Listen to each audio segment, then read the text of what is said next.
Superscript.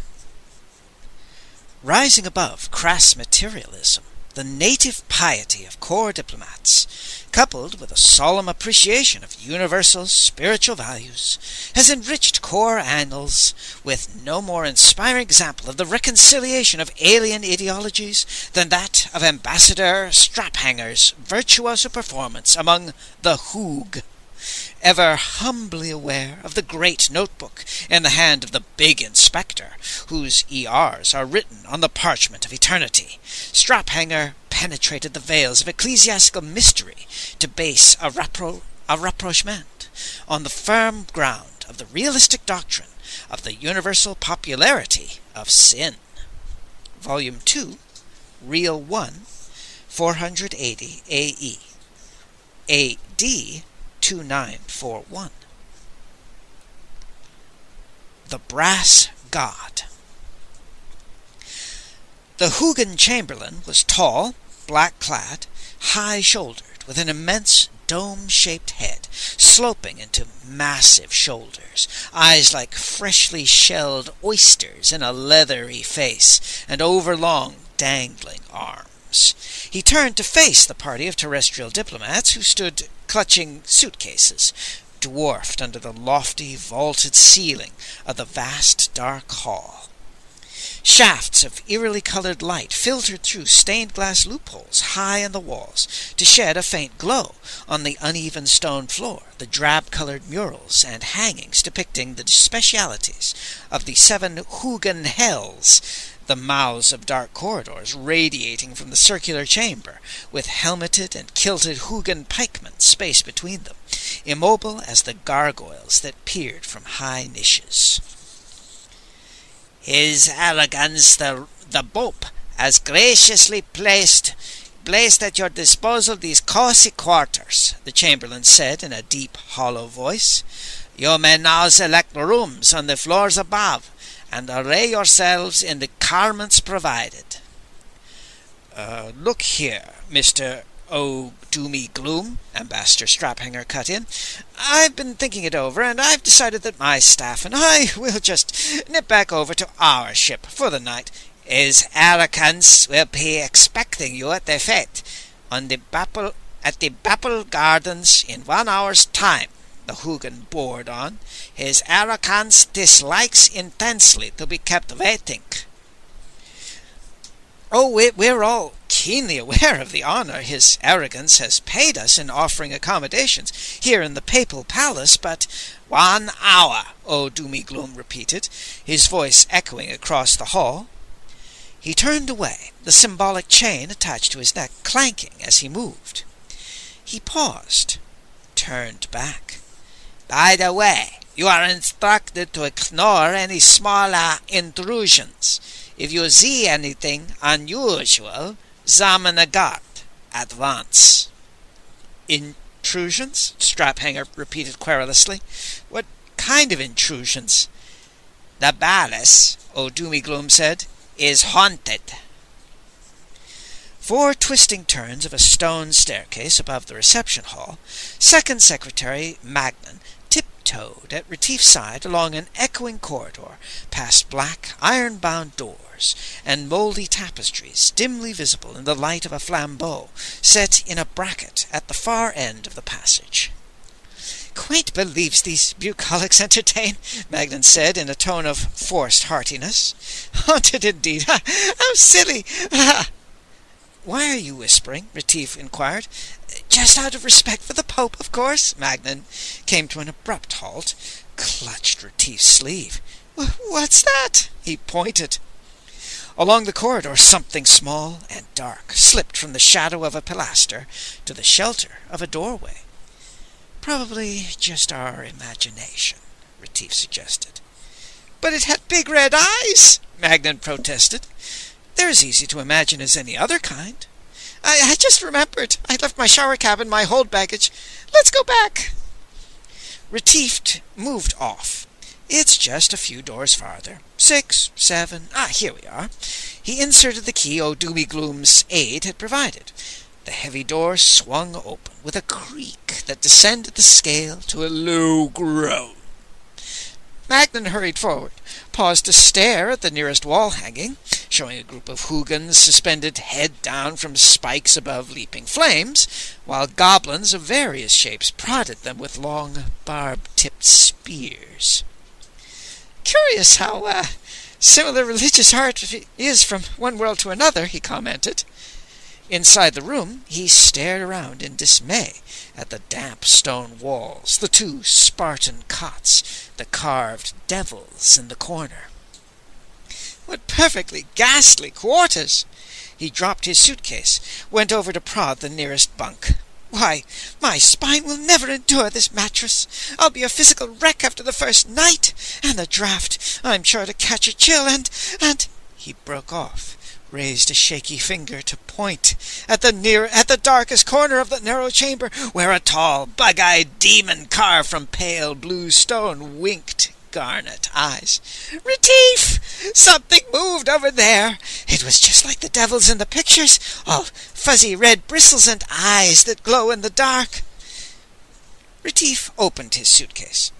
"If you see another one, throw a shoe at it. Right now, we'd better be getting into costume. Compared with an aroused ambassador, a few devils are just friendly pets." Half an hour later, having sponged off at the stone sink, Magnan's eyes were still rolling nervously as he adjusted the folds of his Hoogan ceremonial sarong before the tarnished, rippled mirror. I suppose it is just nerves," he said. "It's all the fault of that old Doomy Gloom fellow and his quaint native superstitions. I confess his remarks quite unnerved me for a moment." Across the room, Third Secretary Retief was loading match-head-size cartridges into the magazine of an inconspicuous handgun. "Probably just his way of warning us about the mice," he said. Magnan turned, caught a glimpse of the gun. "Here, Retief, what's that?"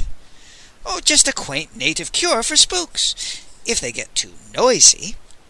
He tucked the gun out of sight under the Hoogan sarong. "Just think of it as a sort of good luck charm, Mr. Magnan." "A knife up the sleeve is an old diplomatic tradition," Magnan said doubtfully, but a power pistol under the sarong—" "I'll have it along in case something jumps out of the stonework and yells boo," Retief said reassuringly. Magnan sniffed, admiring himself in the dark glass. "I was rather relieved when the ambassador insisted on native dress for the staff instead of ceremonial nudity for tonight's affair." He turned to study the hang of the uneven hemline that exposed his bare shins. "One of his finer moments, I fancied. He does cut an impressive figure once his jowls get that purplish tinge. And not even old Doomy Gloom dared stand up to him, though I do wish he'd gone just the one step further and demanded the right to wear trousers." He broke off, his eyes on the black drapes covering the high, narrow window. The heavy cloth twitched. "Retief!" he gasped. "There it is again!" "Shh!" Retief watched as the curtain moved again. A tiny, red-glowing head appeared at its edge, a foot above the floor. A wire-thin leg emerged. Another, a body like a ball of reddish fluff, came into view, its red bead eyes on 2-inch stalks, tilting alertly to scan the chamber. Its gaze fixed on Retief. It moved clear of the curtain, paused, then started toward him on skittery legs. With a yell, Magnan dived for the floor, flung it wide. "Guards! Help! Goblins! Spooks!" His voice receded along the hall, mingling with the clank of accoutrements, the slap of wide Hoogan feet. The intruder hesitated at the outcry, dithered for a moment, then emitted a cry like a goosed fairy, fumbling with 2 of its limbs at something attached to its back. Beyond the door, Magnan's voice supplied a shrill counterpoint to the rumble of Hoogan questions. "Then get someone who speaks Terran," he yelped. "At this moment my associate is being savaged by the monster." Retief crossed quickly to the window, pulled the drapes aside, and unlatched a panel, letting in a draught of damp night air. "This way out, fellow," he said. "You'd better be going before the cops arrive." The fluffball darted across the room, came to a shaky stop before Retief made quick motions. A folded square of paper fell to the floor at Retief's feet. Then the creature sprang for the opening and was gone as Hugin feet clumped in the door. "Where's Spizem?" a heavy voice demanded in thick Terran. A conical Hugin head in a flaring helmet swiveled to scan the room. Behind the guard, Magnan craned for a view. Where is the beast?" he shrilled. "It was at least 4 feet high, and its tusks were 4 inches long at the very least." The Hugin advanced into the room, pointed to the open window with his broad-headed 7-foot spike. "It was a mouse, after all," Retief said. "It got away." "You let Spizem go?" "Shouldn't I have?" Retief inquired mildly, pocketing the folded paper. "Spizem pad imp from nether regions. Might bite Terry. Get blood poisoning." "I think you're being impertinent," Magnan said sharply. "Biting Terrans is perfectly safe." The Hugin turned to him, pike lowered ominously. "You will come with me," it ordered. "The penalty for consorting with minions of Underworld is poiling and oil." "Here," Magnan said, backing. "Stand back, my man." The Hugin reached for Magnan with a long, snaky hand. Retief stepped up behind him, selected a spot, and struck a sharp blow with bunched fingertips. The guard stumbled, fell past Magnan, and hit chin first with a resounding slam. His pike shattered against the wall. "Retief!" Magnan gobbled. "What are you thinking of? You've laid hands on a member of the Papal Guard." "I had the distinct impression this fellow hooked a toe on the rug and fell down. Didn't you notice?" "Why, you know very well." "Just before he reached you, Mr. Magnan." Yes, now that you mention it, he did trip." Magnan's tone was suddenly brisk. "Nasty fall. I rushed up to support him, but alas, too late. Poor fellow. Served him right, the brute. Shall we go through his pockets?" "Why?" "You're right, there isn't time. That crash was doubtless heard throughout the palace." A second Hugin appeared at the open door, his helmet bearing the fanged angel, indicative of officer rank. He eyed the fallen pikeman. "You attacked this one?" he demanded. Magnan glanced at the victim, as though noticing him for the first time. "He seems to have fallen down," he observed brightly. "Against rules to kill Hugin," the captain said ominously. "He broke his spear," Magnan pointed out helpfully. "Very bad crime. Defile ceremonial spear," the captain said sternly. "Require verification ceremony. Very expensive." Magnan fumbled in a money pouch at one hip. "I'd love to contribute a little something." 10 Hugin credits. Forget whole thing. For extra 5, dispose of body." The felled Hugin stirred, mumbled, sat up. "Ha!" the captain said.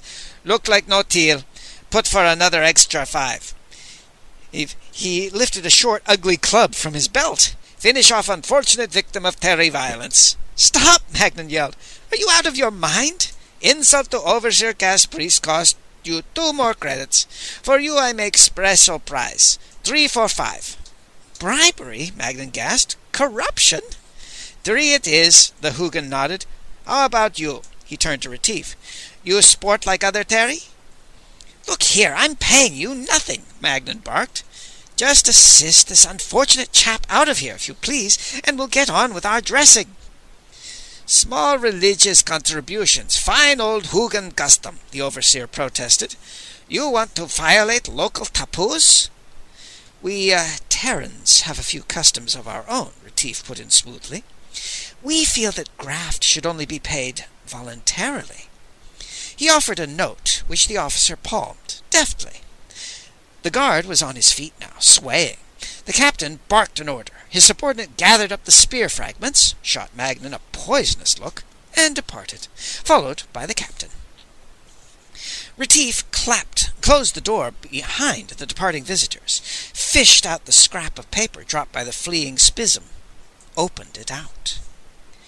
"By the Ogre Fountain at second moonrise, wear a yellow dung flower."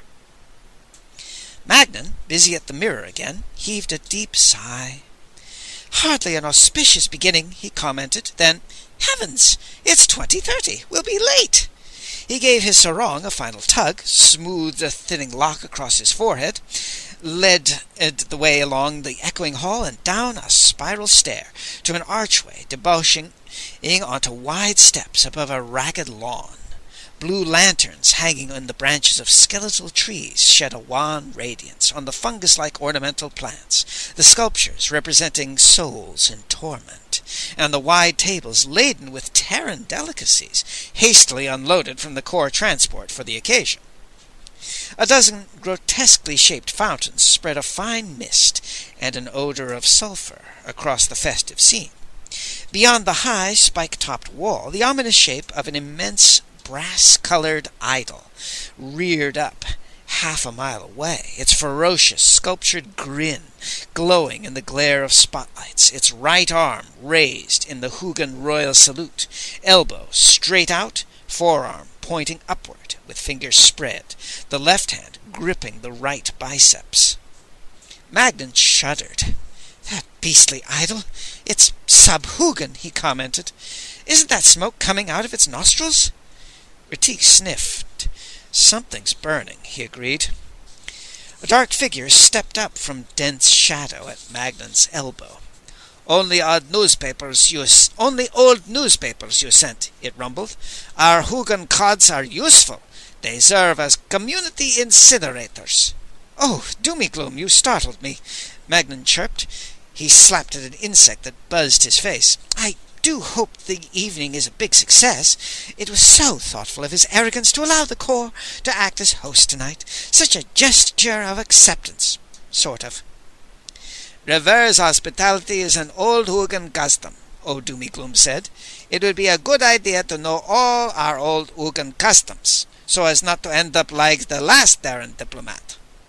"Yes, it was unfortunate about Ambassador Straphanger's predecessor getting excommunicated and all, but really, how was he to know he was supposed to fill the papal begging bowl with 100-credit notes?" "It wasn't so much not contributing, but pouring the canned beans in spoiled the bill his arrogance had planted as a hint." "A bad scene," Magnan agreed, "but I'm sure this evening will smooth everything over." The orchestra was tuning up now. Lugubrious notes groaned across the lawn. Armed papal guards were taking up their posts, and sarong-clad diplomats were forming up a receiving line by the stone arch, opening on the drive through which the dignitaries would arrive. "I must hurry along now, and see to the Kun emplacements," old Doomygloom said. "One last suggestion. Worldly goods, of course, mean nothing to his arrogance, but the deadliest of the sins is stinginess. His arrogance detests a tightwad." He moved off, chains clashing.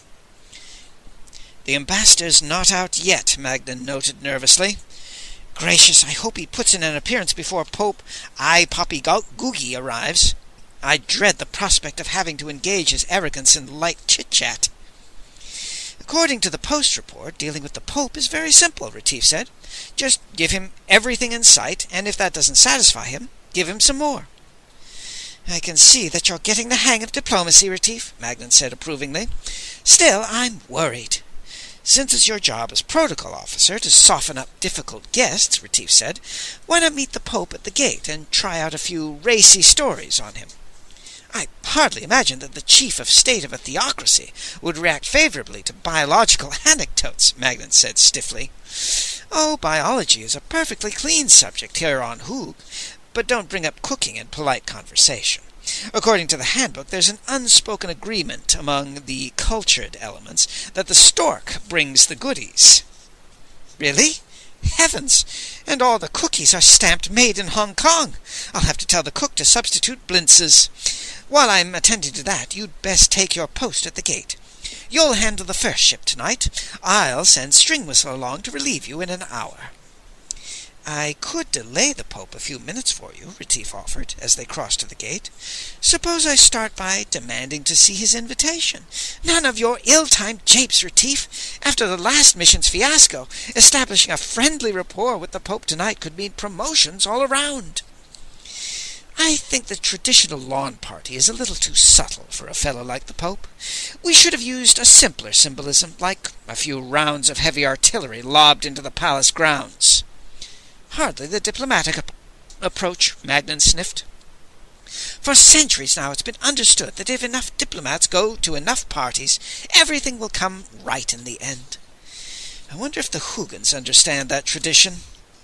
"Certainly. After all, we're all fellow beings, brothers under the skin, as it were." "In this case, the skin is an inch thick and tougher than armor plast. I'm not sure we can penetrate to the Brotherhood layer in time to save bloodshed." "Actually, I'd rather look forward to matching epigrams with his arrogance tonight," Magnan said loftily, turning to scan the gardens. "As you know, I'm always at my sparkling best with high-ranking guests, and, of course, mere size and strength fail utterly to intimidate me." Magnan turned at a sound behind him, uttered a strangled yelp, and trampled a Hoog waiter's foot as he leaped back from the spectacle of a 7-foot-high, 6-foot-wide Hoog wrapped in cloth of gold. The monster's gilded features included 1-inch nose holes, huge, watery, reddish eyes, and a wide mouth set in a formal grimace to display polished, gold-capped teeth.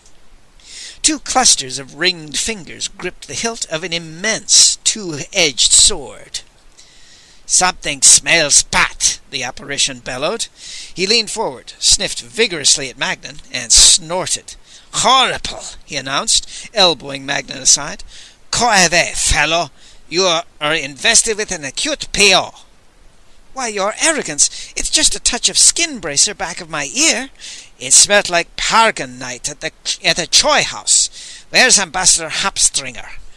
I trust you have plenty of food, Reti. I understand you Terrys take a great interest in cooking."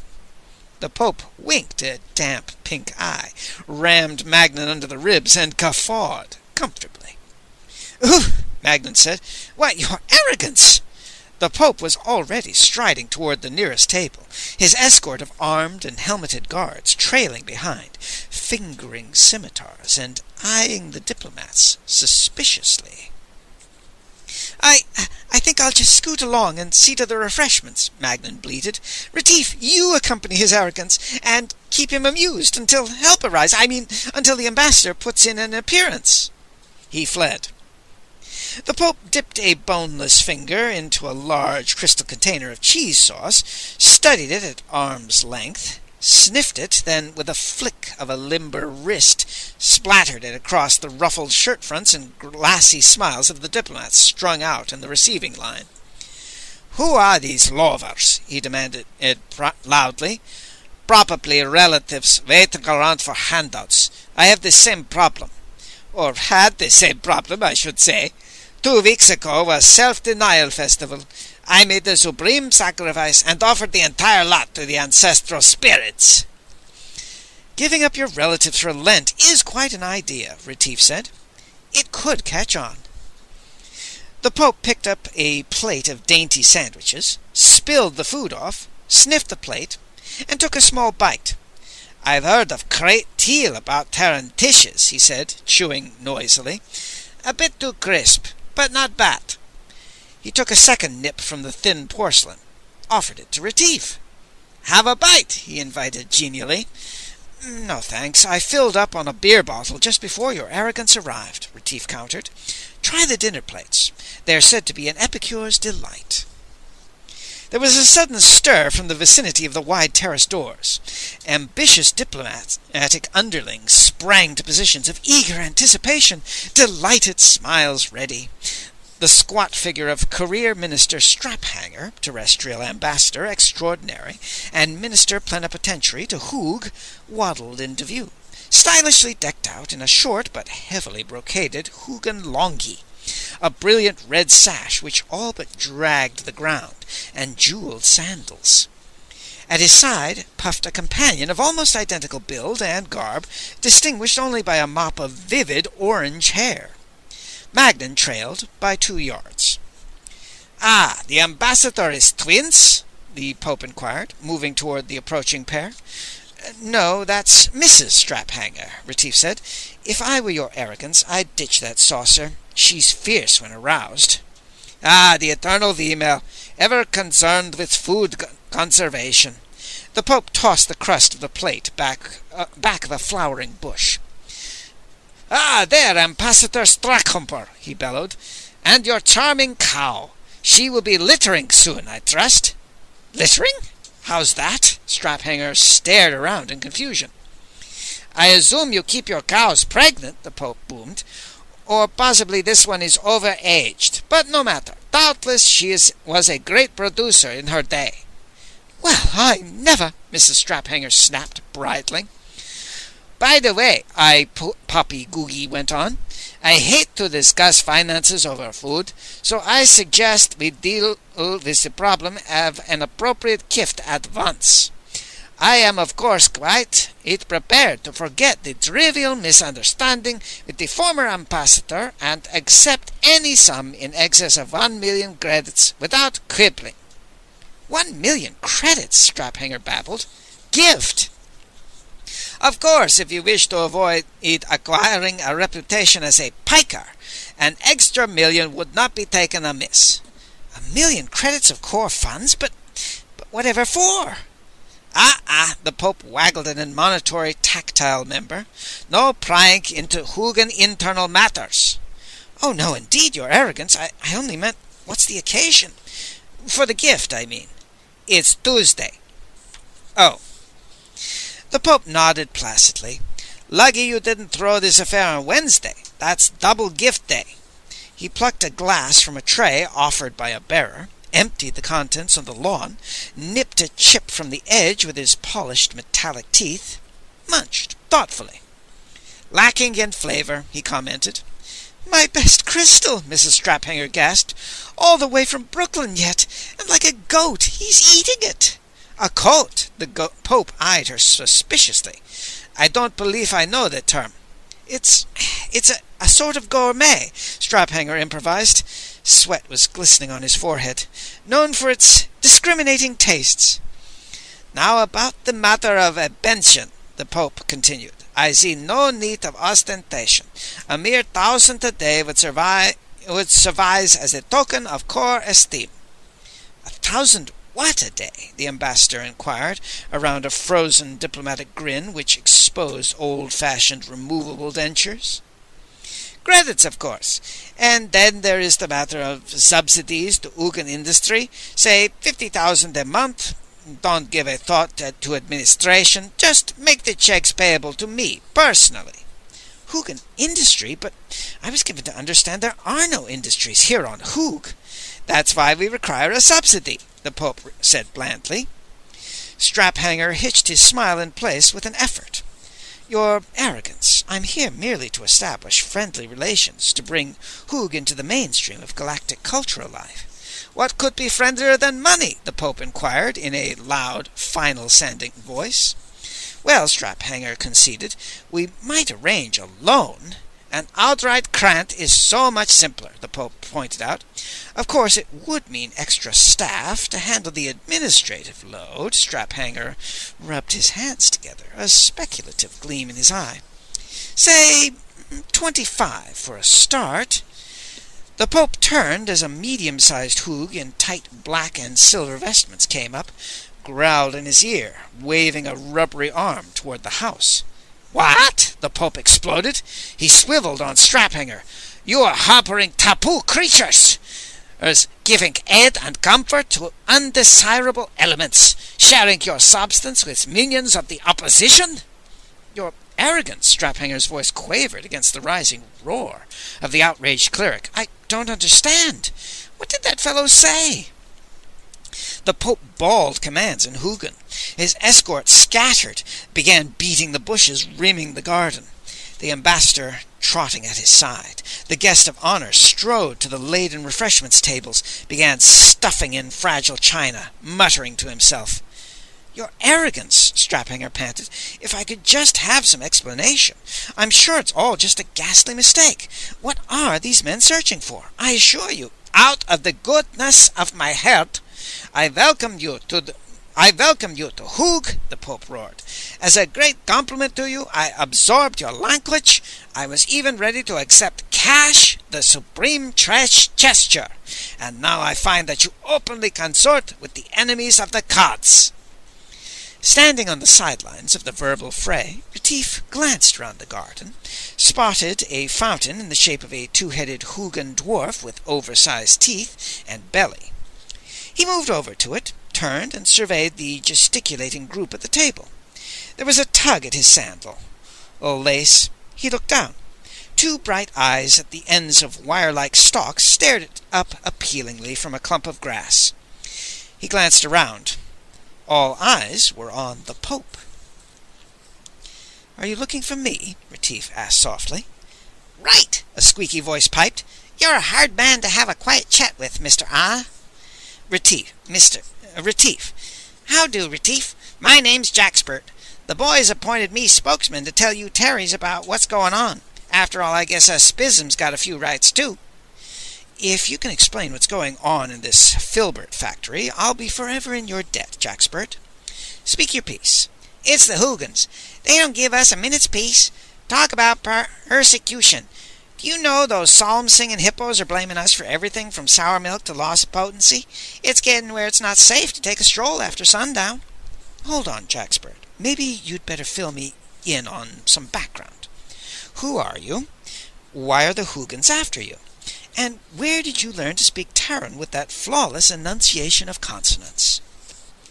"I used to be a mascot on a Terry trader. I stowed away when she landed here for emergency repairs. It was a good life, but after a while I got homesick for good old Hoog. You know how it is." "You're a native of this charming world." "Sure, us Spism's been around longer than the Hoogs, and we got along for thousands of years with no trouble. The Hoogs took the surface, and we settled in nice and comfy underground. Then they got religion, and it's been hell ever since." "Hold on, Jackspert. I always heard that religion exercised a beneficent influence on those fortunate enough to possess it." "That depends on which side you're on." "That's a point." "But I haven't given you the big picture yet. These Hoogan priests launched a full-scale propaganda campaign, painted up a lot of religious art with pictures of Spisms poking pitchforks at Hoogs, and pretty soon got so even the average Hoog in the street started jumping and making X's in the air and mumbling spells every time one of us came up for a breath of fresh air. Next thing we knew, it was full-scale war. I'm telling you, Retief, us Spisms are in bad shape, and it's going to get worse." A guard was working his way toward the ogre fountain. "Jiggers, the gendarmes," the Retief said. "You'd better get out of sight, Jackspert. They're beating the bushes for you. Why don't we continue this later?" The Spism whisked back under cover. "But this is important, Retief," Jackspert's voice emanated from the brush. "The boys are counting on me." "Shh! Watch me, and take your cue." Magnan had turned and was eyeing Retief suspiciously. He stepped to his junior's side. "Retief, if you're mixed up in this mix-up—" "Me, Mr. Magnan? Why, I just arrived this afternoon, the same time you did." "Magnan!" Straphanger's voice cut through the hubbub. "The Pope informs me that some sort of demonic creature was seen here, on the embassy grounds, this evening. Of course, we know nothing about it, but his arrogance has drawn the unfortunate implication that we're consorting with denizens of the netherworld." He lowered his voice as Magnan drew close. "Superstitious poppycock, but we've got to play along. You and the others spread out and go through a show of looking for this mythical imp. I'll pacify his arrogance." "Certainly, Mr. Ambassador, but, what if we find it?" "Then you're an even greater idiot than I suspect." Straphanger twisted his working smile into position and turned back to the Pope. "Retief, you start along there." Magnan indicated the front of the house. "I'll go poke about in the bushes, and whatever you do, don't turn up anything, like that ghastly creature we encountered upstairs." A startled look spread across his face. "Good Lord, Retief, do you suppose—" "Not a chance. I picture something more like a medium-sized dragon." "Still, perhaps I'd better mention it to the ambassador and confirm the Pope's opinion." "Very courageous of you. Mind if I stick around and watch?" On the other hand, he's a busy man, Magnan said hurriedly. After all, why bother him with trivia? He hurried off to take up a position near the Pope, and make a show of stooping and peering among the conifer-like hedges. Retief sauntered back to the table, deserted now, except for a lone Hugin-bearer at the far end gathering empties onto a wide tray and tossing damp paper napkins into a capacious waste-paper receptacle. Retief picked up an empty sandwich plate, said, "St." The Hugin looked up as Retief tossed the plate. The Hugin dropped the big paper bag and caught the tossed crockery. "Here's some more," Retief offered helpfully. He gathered up and handed over a pair of saucers, 3 empty glasses, and a couple of cheese sandwiches, each minus 1 bite. "You'd better hump along now and police up behind his arrogance," he suggested. "He's leaving a trail of saucer rims behind him. He doesn't seem to like the floral design." "You try tell me my chop?" the Hugin demanded truculently as Retief fumbled a spoon, let it drop to the grass just under the edge of the hanging tablecloth. "Certainly not, old boy," Retief reassured the glowering local. He stooped for the spoon, caught a glimpse of an eye peering from the shadows. "Get in the bag," he hissed from the corner of his mouth. "Who you talk to?" The servant ducked and stared under the table. Behind him, the paper trash container rustled softly as the spism whisked into it. "Just addressing a few words to the spoon god," Retief said blandly. "Bad luck to drop a spoon, you know." "Yes," the Hugin said. He leaned against the table, got out a much-used toothpick, and began plying it on his unpolished teeth. "You foreigners got crazy ideas. Everybody knows good luck drop spoon. Bad luck drop fork." "Back home, falling from a 10-story building is considered an inauspicious omen," Retief rambled on, watching the armed papal guard as they worked closer. One came over to the table, gave Retief a sharp look, thrust his head under the table, then reached to check the trash container. "How about a little refreshment?"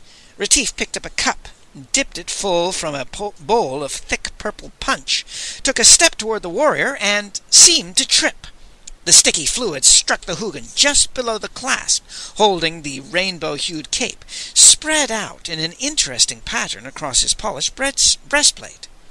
The bearer grabbed up his tray and bag and backed off hurriedly as the spluttering guards slapped limber fingers at the mess. "Idiot! Clumsy oaf!" he choked. What? Boozing on duty?" a vast voice boomed. The Pope bellied past Retief, planted himself before the confused Hugin. "The penalty is boiling in oil," he roared. "Take him away." Other guardsmen closed in, grabbed their unfortunate fellow. "That was my fault, your arrogance," Retief started. "I offered him—" "You would interfere with the papal administration of justice?" the pontiff bellowed, turning on Retief. "You have the temerity to suggest that the papal judgment is fallible?" "Not exactly. You're just wrong," Retief said. "I spilled the punch on him." The Pope's face purpled. His mouth worked. He swallowed. "It's been so long since anyone contradicted me," he said mildly, "that I've forgotten the punishment." He waved 2 fingers in blessing. "You are absolved, my son," he said airily. "In fact, I absolve you for the whole weekend. Have fun. It's on the house." "Why, isn't that gracious of his arrogance?" Magnan chirped, popping up beside the Pope. "What a pity we didn't find the demon. But That reminds me," the Pope said ominously. He fixed an eye on Ambassador Straphanger as the senior diplomat came up. "I'm still waiting for results." "Look here, your arrogance. How can we find a demon if there's no demon here?" "That's your problem." There was a yell from the gate. 2 guards were manhandling the bearer with the waste paper bag, who jerked away, making indignant noises. The bag fell, split open, spilling garbage from the midst of which the fugitive spism burst, sending scraps flying in every direction. With a bound, it was past the astonished guards, heading for the rear gate. More guards appeared in its path, jerking long-barreled guns from tooled holsters. A shot seared a long gouge in the deep grass, narrowly missed other papal retainers, dashing up to get a crack at the action. The Pope yelled, waving his boneless arms. Cut off, the spasm veered, dashed for the house, was met by a squad charging out from inside. A near miss smashed dishes on the table beside Magnan, who yelped and hit the dirt. The spasm skittered, took evasive action, headed for the flower deck gate letting into the drive. The guards were all behind it now, the way clear. With a tremendous yell, Pope I Poppy Googie whipped his giant sword out and leaped to intercept the fleeing creature. As he bounded past Retief, the latter pivoted, thrust out a foot, hooked the pagans, dived forward, struck Medals first, and skidded on his face under the table. Why, hi there, Magnan's voice piped from under the muffling canopy of the drooping tablecloth. Just a minute, and I'll scooch over. The Pope roared and rose up, the table lifting with him. Dishes, glasses, and food cascaded off on Magnan, crouching on the ground. With a surge, the pontiff hurled the board aside, roared again, whirling to confront the dancing figure of Ambassador Straphanger, who flapped a napkin at the mud on the ornate canonicals of the guest of honor. "Treason!" I Poppy Googie bellowed. "Assassins! Murderers! Agents of the underworld! Obstructors of justice! Heretics!" Now, your arrogance, don't get upset. Upset! This is maybe a joke?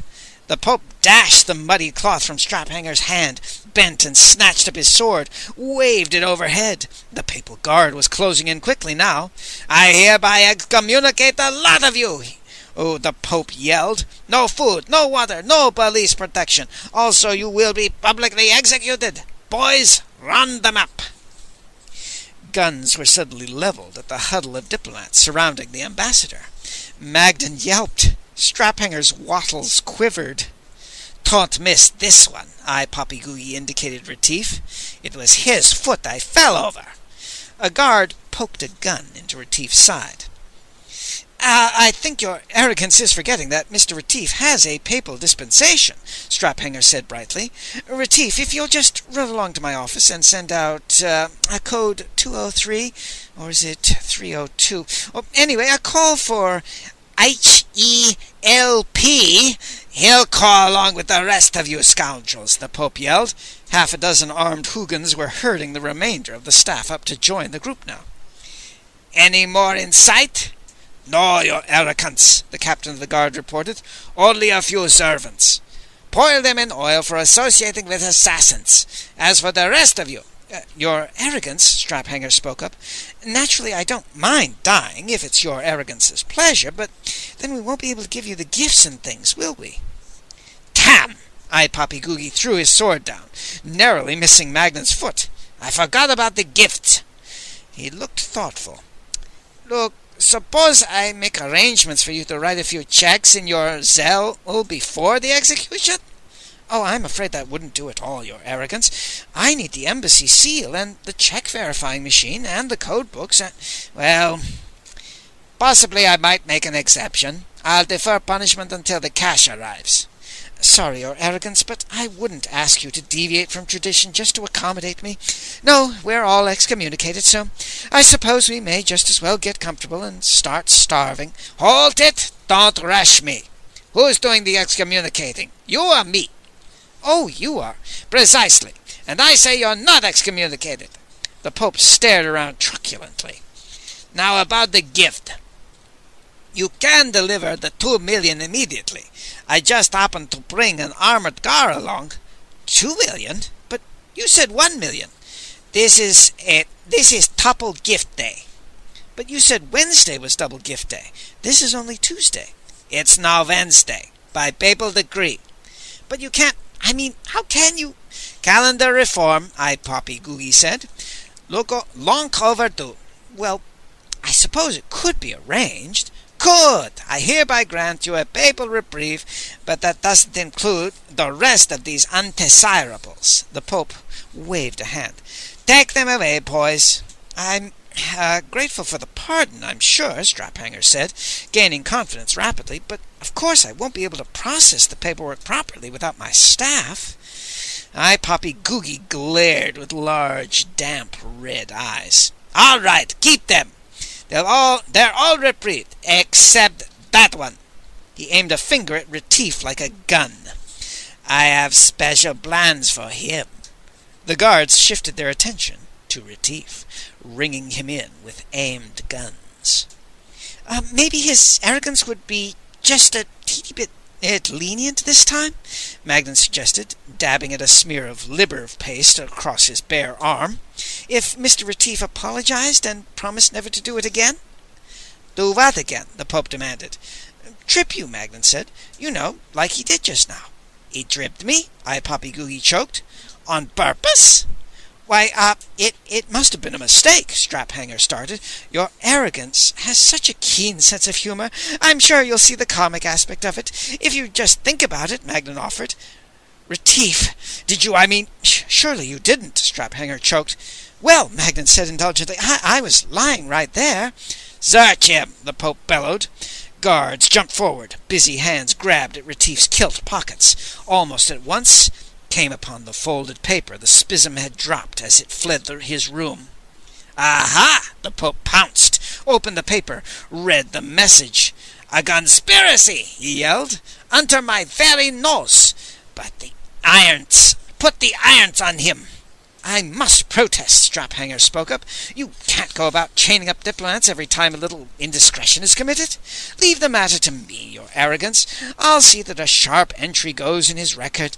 "The gods will not be denied their too," Poppygoogie roared. "Tomorrow is the grand festival of Wednesday." "Tomorrow's Thursday," Magnan interjected. "Tomorrow is Wednesday. Today is Wednesday. I hereby declare a whole week of Wednesdays. Blast it! Now, as I was saying, this Darren will participate in the festival. Such is the papal will. No more arguments." "Oh, he'll be taking part in a ceremony," Straphanger said, in a relieved tone. "Well, goodness, I suppose we can spare him long enough for that." He offered a small diplomatic chuckle. "The Corps is always ready to promote worship in whatever form, of course." "The only true gods are the hooked gods. By the gods," the Pope boomed. "Any more of your Darren heresy, and I'll reverse my dispensation. Now take this one to the temple and prepare him for the rites of Wednesday. The rest of you will remain under arrest until the will of the gods is known." "Mr. Ambassador," Magnan quavered, tugging at Straphanger's arm, "do you think we should allow them—" "Merely letting his arrogance save face," Straphanger said in a confidential tone. He winked at Retief. "Don't worry, my boy. Good experience for you. You'll get an inside view of the Hugan religious concept at work." But what if boiling in oil is so permanent," Magnan persisted. "Quiet, Magnan. I'll have no whiners in my organization." "Thanks for thinking of me, Mr. Magnan," Retief said. "I still have my good luck charm." "Charm?" Magnan looked blank.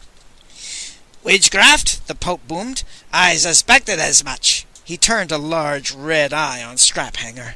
"I'll be seeing you at the ceremony. Don't be late."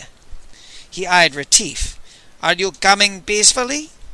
"In view of the number of guns aimed at me," Retief said, "I sincerely hope so."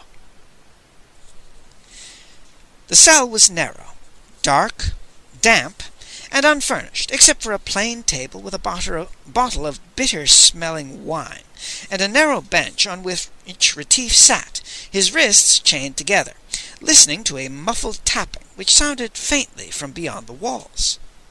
It had been going on now for 12 hours, he estimated, long enough for the Hugans to have completed their preparations for the religious ceremonies in which he was to play a part.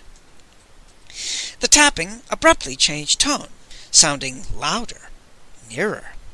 There was a light clatter as of pebbles tossed on the floor. A moment later there was a soft scraping sound, a rasping like fingernails on a blackboard. Then silence. "Retief, are you there?" a thin voice chirped through the pitch darkness. "Sure, Jackspert.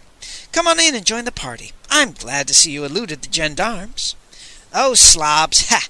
But listen, Retief, I got bad news." "Press on, Jackspert. I'm listening." This is festival day, and old Googie scheduled the big all-out push for today to tie in with the mumbo-jumbo. The Hoogs have been building this king-size fumigator for months, stacking it full of rubbish, old rags, worn-out tires, and whatnot. At the height of the big ceremony, they set the stuff on fire and start the smoke pumps going. They got a system of pipes laid out leading into the burrows, see? There won't be a safe spot for spisms for miles around. Our boys will come stampeding out of their hideaways, some of which have been in the family for generations, and zowie, the Pope's troops lower the boom. It'll be the finish of spisms. It's a heart-rending story, Jackspert. Or it would be, if I weren't in such a heart-rending position myself at the moment. Yeah, the Wednesday rights. You scheduled for the matinee or the big evening spectacular? Jackspert broke off as clanking sounded from beyond the door. Holy Moses, Retief! Time's up. They're here. Listen, I was supposed to brief you in, but it took longer than I figured, tunneling through that wall, and then I got to yakking. A key scraped in the keyhole. Listen, did you drink any of what's in the bottle? No. Good, it's doped. When I leave, dump it. You'll have to pretend you can't talk or the jig's up. Put on a kind of zombie routine, see? Whatever they tell you, do it. If they get the idea you're putting something over, it's zick for every Tarion Hoog. And remember, keep your head down and your arms and legs tucked in. The lock turned with a rasp of rusty tumblers. Gotta go. Good luck. Jackspert scrambled and was gone. Retief took a step, grabbed up the bottle, poured it down the 3-inch hole through which his visitor had fled. Light blazed as the heavy door swung inward. 3 hooded Hoogan pikemen came into the cell, followed by a black-robed priest. Retief stood holding the empty bottle, his body concealing Jackspert's escape route. "How do you feel, Barry?" the priest inquired, looking Retief over. He stepped in, thumbed Retief's eyelid up, grunted, took the empty bottle from his hand. "Goked to the eyebrows," he stated. "Are you sure?" a pikeman challenged. "I don't trust these foreigners." "Naturally, I'm sure. The hypervasculations of the occipital whatchamacallits is typical. A classic case. Take him along." Hemmed in by pikes, Retief followed along a torchlit passage up winding stone stairs, to emerge abruptly into blinding light and the susurrus of a multitude of voices, above which one rose like the boom of surf. "Assure you, my dear Ambassador Hipstinker, our principal deity, Rupa Tutti, is not only a handsome decoration and a constant reminder to the populace that the next tide is due, but also produces his oracular statements regularly every Wednesday at 1 p.m. Of course, it is not always given to us to understand what he's talking about, but the effect on the peasantry is most salutary. Squinting against the sudden sunlight, Retief made out the resplendently robed figure of the Pope, seated under a vast parasol on a massive throne of dark wood, carved with designs of intertwined serpents, flanked on the left by the Terran ambassador, and on the right by a huddle of lesser diplomats, the group ringed in by stony-faced Hoogan guards with bared scimitars. The priest who had accompanied Retief bowed unctuously before the papal throne. "Your Arrogance, the soon-to-be elevated one is here." He indicated Retief with a wave of the hand. "Is he, Poppy Googie looked inquiringly at the escort. "A classic case of hypervasculations of the thinkamabops," a pikeman spoke up. "Boil that one in oil," the Pope said, frowning. "He talks too much." "You appear a bit peaked, Retief," Straphanger commented. "I trust you slept well last night? Comfortable quarters and all that?" Retief stared absently past the ambassador's left ear. "Retief, the ambassador's addressing you," Magnan said sharply. "Probably he's lost in meditations," Poppy Googie said hastily. "On with the ceremony." Perhaps he's sick, Magnan said. Here, you'd better sit down. Ah! Ipoppygoogie held up a limber hand. The most important portion of the ceremony yet remains to be celebrated. Yes, of course. Straphanger sat back. I'd quite forgotten your arrogance. He glanced around. We'll have a magnificent view of the proceedings from here. At a prod from a papal guard, Retief turned and found himself staring directly into the vast brass smile of the Hugin idol. From Retief's elevated viewpoint atop the 200-foot-high ziggurat, the head of the god reared up another 50 feet, an immense, stylized Hugin face of polished yellow metal, the vast hand upraised beside it. The eyes were deep hollows at the back, of which a sullen red glow gave an impression of malignant intelligence. The nose holes, a yard each in diameter, drooled a thin trickle of smoke, which coiled up past soot-streaked cheeks to dissipate in the clean air. The mouth which split the massive head gaped in a crocodile smile, set with spade-shaped teeth with spaces between them, beyond which was visible a curve of polished esophagus, agleam with leaping reflections from inner fires below. Two lesser priests stepped forward to hang assorted ornaments on Retief's shoulders and neck. Another took up a position before him, began intoning a repetitious chant. Somewhere drums commenced a slow tattoo. A murmur passed over the crowd, packing the slopes of the ziggurat and the plaza below. Standing at ease, apparently ignoring his surroundings, Retief noted a 2-foot-wide trough cut in the stone platform at his feet, deepening and slanting down as it ran to the abrupt drop-off 10 yards distant. An acolyte was busy pouring oil into the hollow and spreading it with swipes of his hands. "Just what does this phase of the ceremonial involve?" Straphanger inquired in a tone of synthetic diplomatic interest. "Wait and see," Ipoppygoogie said shortly. "Mr. Ambassador," Magnan whispered hoarsely, "his hands are chained." "Part of the ceremony, no doubt." "And that groove," Magnan went on, "it runs from Retief right over to the edge, just above that horrible Igbe Outhme." Yes, you needn't play the part of a tourist guide, Magnan. By the way," Straphanger lowered his voice, "you didn't happen to bring along a hip flask, I suppose?" "Why, no, Mr. Ambassador. I have a nice antiviral nasal spray, if that would help. But about that shoot—" "Warm, isn't it, your arrogance?" Straphanger turned to the Pope.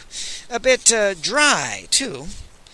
"You don't like our Hugin weather?" the Pope asked in an ominous tone. No, it's fine. I love it when it's nice and hot and dry." Your arrogance," Magnan spoke up. "Just what is it you have in mind doing with Retief?" "Is great honor," the Pope said shortly. "I'm sure we're all delighted at this opportunity for one of our group to get an inside view of the Hugin religious philosophy," Straphanger said sharply. "Now kindly sit down and stop that infernal chattering," he added behind his hand. The Pope was speaking quickly in Hugin. The attendant priests urged Retief forward a step, grasped his arms, and deftly placed him face down in the oiled channel. The rattle of the drums rose to a crescendo. Flabby Hugin hands shoved Retief forward, down the steepening slope.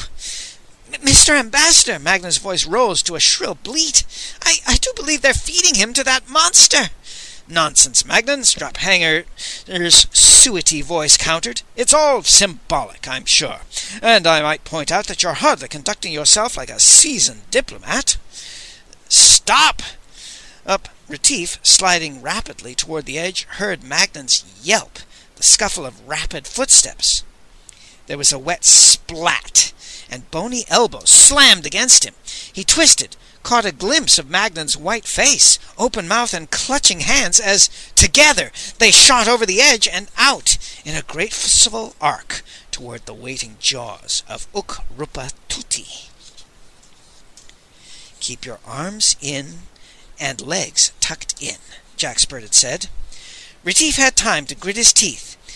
Then he was hurtling past the tombstone-sized fangs, Magnan's hands still clutching his legs, dropping down into a blast of searing heat and light, then, suddenly, stunningly, slamming against and through a yielding, shredding network of filaments as fine as spiderwebs.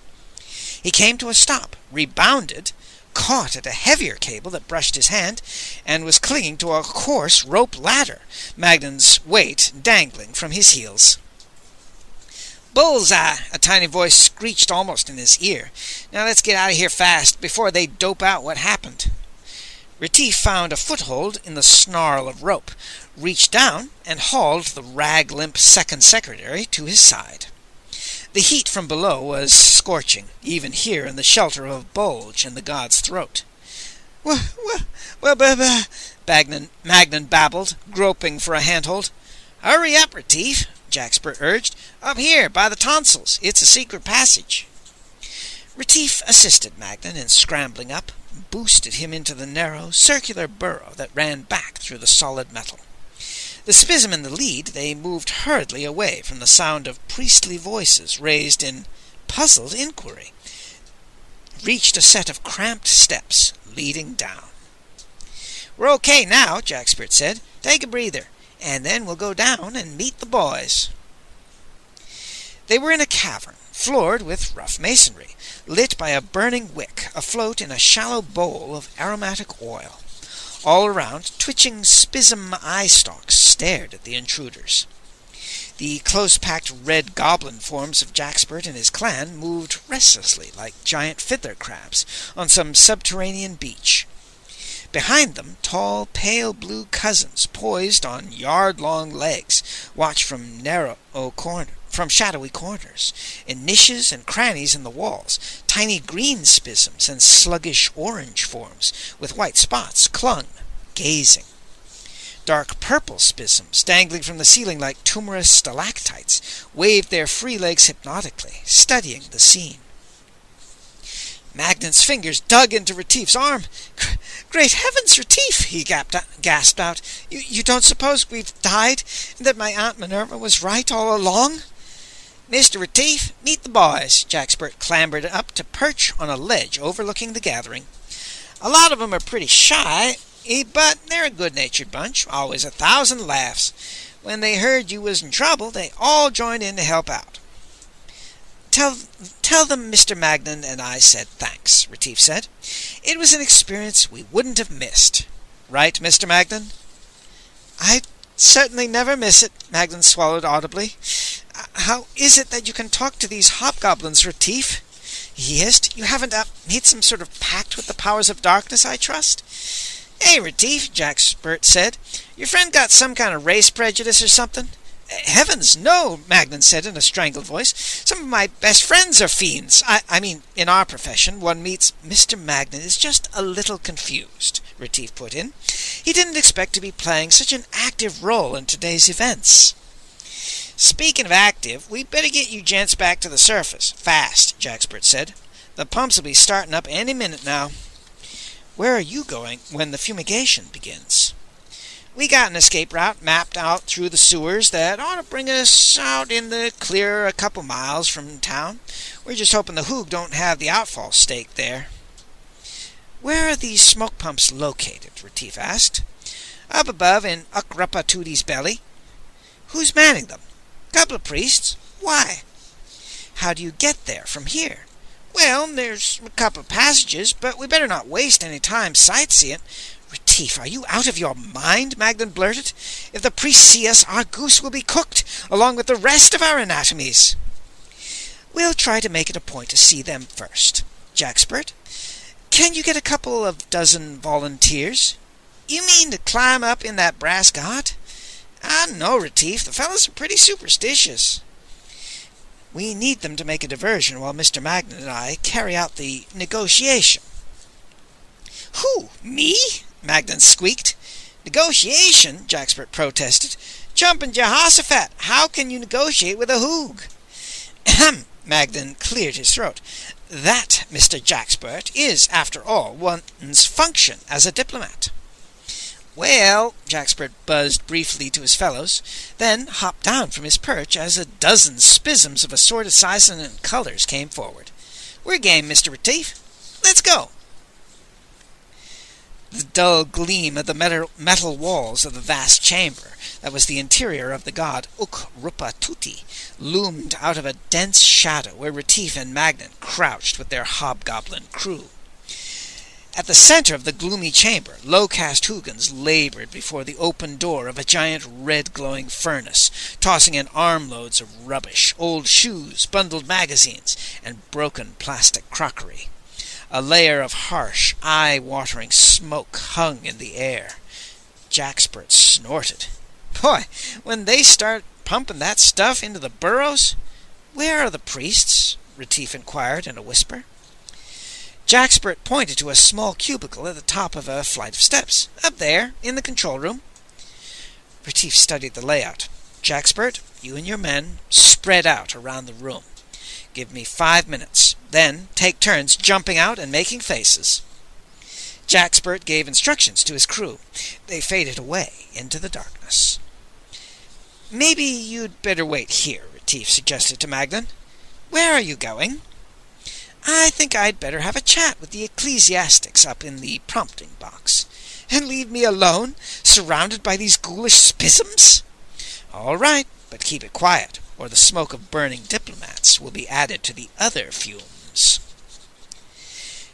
50 feet above the floor, Retief gripped narrow handholds, working his way around to the rear of the control box, through the dusty windows of which a blue-robed Hoogan priest lounged in a bored attitude, studying a scroll, while a second Hoogan, in the familiar black, stood nervously by. Suddenly, the silence below was broken by a mournful wail. "What's that?" Magnan jumped, slipped, grabbed for a secure grip on a projecting angle iron supporting a narrow catwalk. "Our co-workers going into action," Retief said softly. Beside the furnace door, the Hoogan workers were staring around nervously. There was another doleful moan. One of the Hoogans dropped his shovel and muttered. Retief ducked back as the blue-robed priest came to the window, peered down below, then motioned to the other, who went to the door of the tiny chamber, opened it, stepped out on the catwalk, shouted down to the workers. One answered in defiant tones. 2 of the workers started toward a door dimly visible at the far side of the furnace room. The priest shouted after them. As his bellow faded and echoed, the thin hoot of a spism sounded like the last wail of dying hope. The priest jumped, whirled to dart back inside the control room, slipped, fell from the catwalk, grabbed frantically, caught it, and held on by one hand, found himself staring directly into Magnan's startled face. He opened his mouth to roar. Magnan whipped off his mauve cummerbund and thrust it into the gaping mouth. With a muffled grunt, the Hoogan lost his grip, fell, slammed into the heaped rubbish with a tremendous slam. The stokers fled, shouting. The lone priest flattened his face against the window, peering down into the gloom.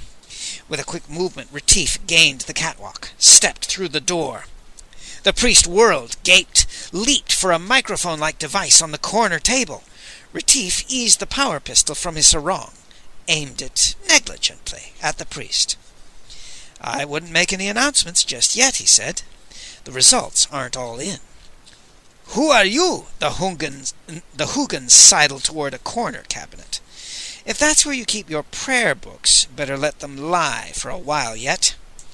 "Look here, perhaps you are unaware that I am his voracity of the Archbishop Ummumi Ubi, and I have connections." "Doubtless. And don't try for the door. I have a confederate out there who's noted for his ferocity." Magnan came through the door, panting.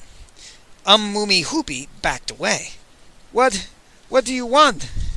"I understand the god is about to utter oracular statements as the high point of the Wednesday services," Retief said. "Yes, I was just going over my script. Now, if you'll excuse me—" "It just happens that it's the script we want to talk about. There are a couple of special announcements I'd like to see inserted." "What? Tamper with Holy Scripture?" Nothing like that. Just a good word for a group of associates of ours, and possibly a short commercial for the CDT. Blasphemy! Heresy! Revisionism! Never will I pay a party to such sacrilege. Retief clicked off the pistol safety catch. But on the other hand, possibly something could be arranged, the Archbishop said hastily. How much did you have in mind offering? I wouldn't think of attempting to bribe a man of the cloth, Retief said smoothly. You're going to do this for the common welfare. Just what is it you have in mind? The first item is the campaign you've been waging against the schisms. Ah, yes, and a wonderful job our lads have been doing, too. Ukrupa tutti willink, soon we will see them stamped out entirely, and virtue triumphant. The CDT takes a dim view of genocide, I'm afraid. Now, my thought was that we could agree on a reasonable division of spheres of influence. A deal with the bowers of darkness? Are you out of your mind? Now, Magnan put in. A more cooperative attitude would do your veracity greater credit. You suggest that the Church should compromise with sin? Not exactly compromise, Magnan said placatingly. Just work out a sort of peaceful coexistence plan. Never will I, as Archbishop, come out in favor of togetherness with Satan's imps. There, your veracity. If you just sit down across the table from them, you'd find these imps weren't bad fellows at all. There was a soft sound from the door. Jackspert, a jaunty 2-foot square of red bristles, appeared, waving his eye stalks exultantly. A looming blue spism peered over his shoulder. Nice going, Retief, he called. I see you caught one. Pitch him down after the other one, and let's clear out of here. This little diversion will give us time to get clear before the smoke starts. Jackspert, do you suppose your fellows could do a fast job of shifting a few hoses around? You'll have to block off the sewers and feed the smoke off in some other direction. Say, that's an idea, Jackspert agreed, and I think I know just the direction. He gave instructions to the big blue spism, who hurried away. The Archbishop had retreated to a corner, eyes goggling, his hands describing mystic passes in the air. More spisms were crowding into the room now, tall blue ones, tiny darting green ones, sluggish purple varieties, all cocking their eye stalks at the prelate. "Help!" he croaked weakly. "The minions of the underworld are upon me!" Magnan drew out a chair from the table. "Just have a seat, your veracity," he said soothingly. "Let's just see if we can't work out a modus vivendi suitable to all parties. Come to terms with the enemy? It will mean the end of the Church." "On the contrary, your veracity, if you ever succeeded in eliminating the opposition, you'd be out of a job. The problem is merely to arrange matters in a civilized fashion, so that everybody's interests are protected." You may have something there. Mumi Hubi seated himself gingerly. But the various activities of these goblins must be kept under strict control. Babel control, that is. Look, my boys gotta make a living, Jackspert started. Selling a few love potions, certainly, the Archbishop said, and the Church is willing to smile at a modest traffic in aphrodisiacs, dope, and racetrack tips. But peddling filthy menus to teenagers? No. The same goes for stealing without a license and the sale of alcoholic beverages, with the exception of small amounts of properly aged stuff for medicinal use by the clergy, of course. "Okay, I think we can go along with that," Jackspert said, "but you priests will have to lay off the propaganda from now on. I want to see spisms getting better billing in church art." I think you could work out something lovely in little winged spisms with halos," Magnan suggested.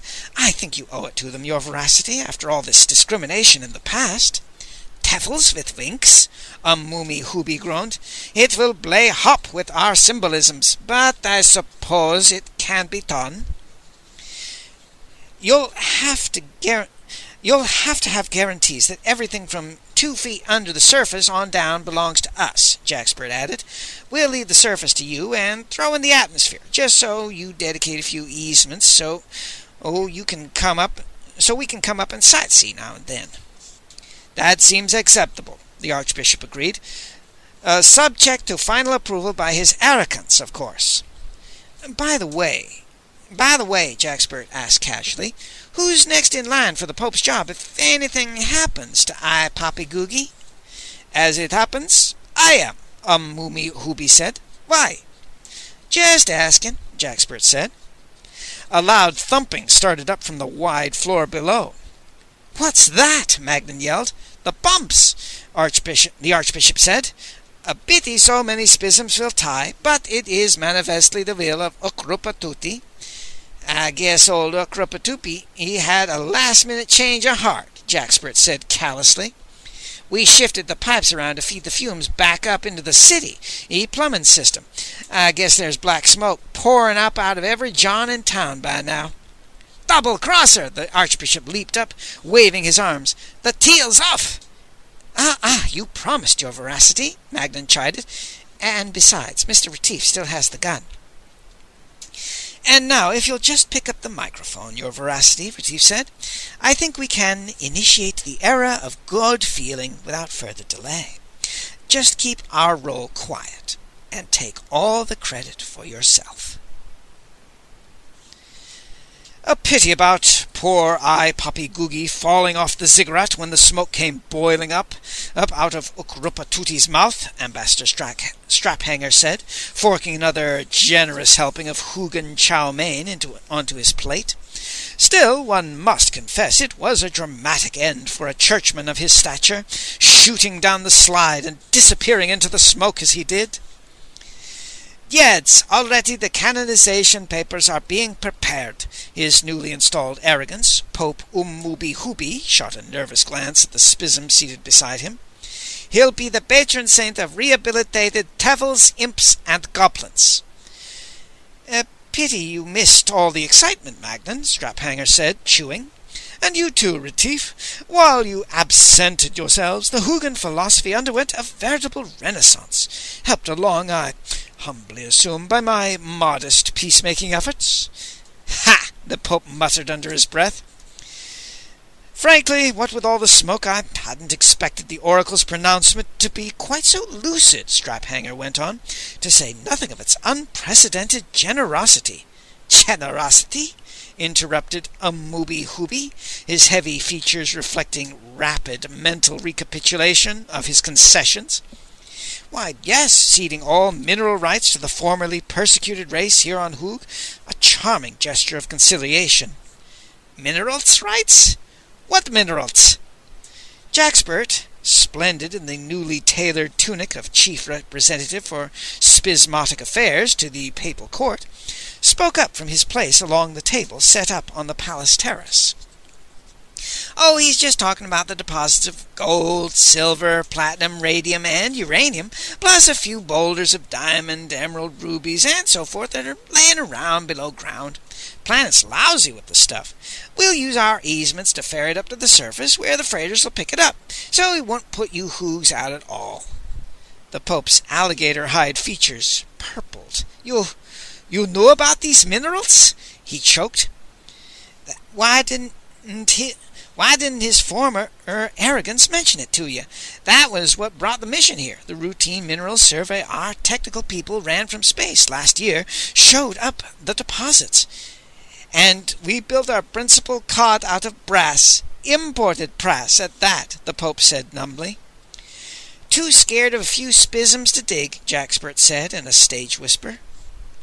There was a flicker of lightning in the sky to the east. Thunder rolled. A large raindrop spattered on Straphanger's plate, followed by another. "Uh-oh, we'd better head for cover," Jack Spurt said. "I know these flash squalls. Lightning out the kazoo?" A brilliant flash cast the looming figure of the god Ukrupatuti into vivid silhouette against a blue-black sky. Dishes rattled on the table as sound rumbled across the sky on wooden wheels. The Pope and his guests rose hastily as a third jagged electrical discharge ripped across the sky and struck the giant idol full on the shoulder. A shower of sparks flew. The mighty right arm, raised in the Hoogan gesture of salute, pivoted slowly at the elbow.